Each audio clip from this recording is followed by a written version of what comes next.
Spider-Man. He's probably one of the most recognized characters in the history of comics. He's practically a pop culture icon.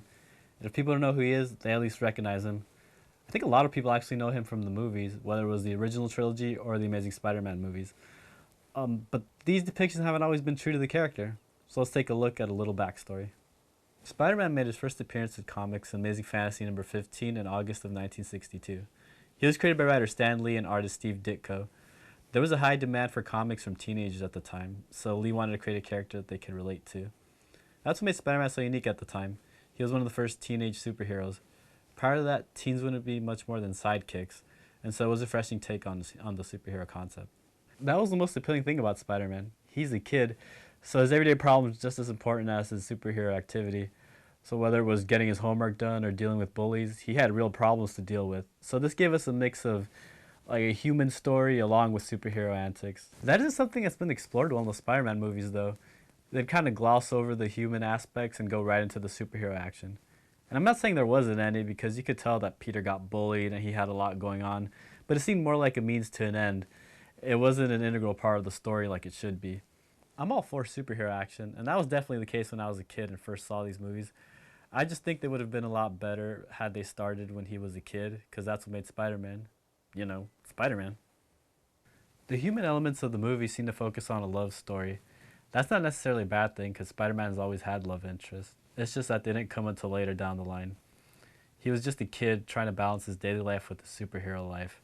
So had they started these movies when he was a kid, we could have watched him grow, mature, and develop a relationship with the main love interest, as opposed to having one in the first movie and having it be the focal point of the story. Those are my thoughts. So I decided to ask others on their opinion.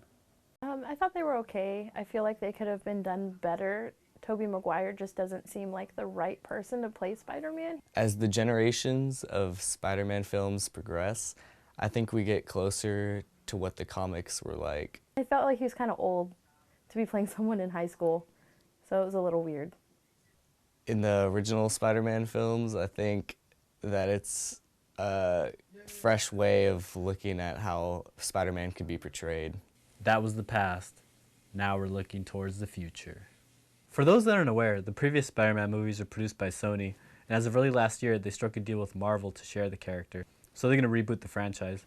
The new Spider-Man actually made his first appearance in the Captain America movie Civil War, where he was played by a young actor named Tom Holland. And he was played flawlessly. It was like he was two completely different characters. He was shy and reserved as Peter, but full of confidence and quippy as Spider-Man. And that's who he is. It's a very simple formula, and they managed to get it right. Spider-Man Homecoming is going to be the new Spider-Man movie released next year. It's going to be distributed by Sony, but produced by Marvel. So for those that are tired of seeing reboots, you won't have to worry, because this one's going to be done right. Marvel does a great job of sticking to the source material, and lately they've been incorporating subgenres to their movies, so it's not just action with superpowers anymore.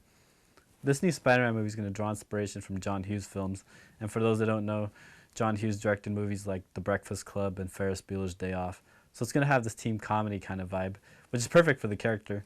And it also separated it from the previous movies because it'd be something completely different. I'm excited to see where Spider-Man goes from here. He's going to be a lot younger in the new movies, which means we'll watch him grow and mature just like the comics. Spider-Man's a character with a lot of rich history, and that seems to be the basis of this new franchise. The future looks pretty bright for the web slinger.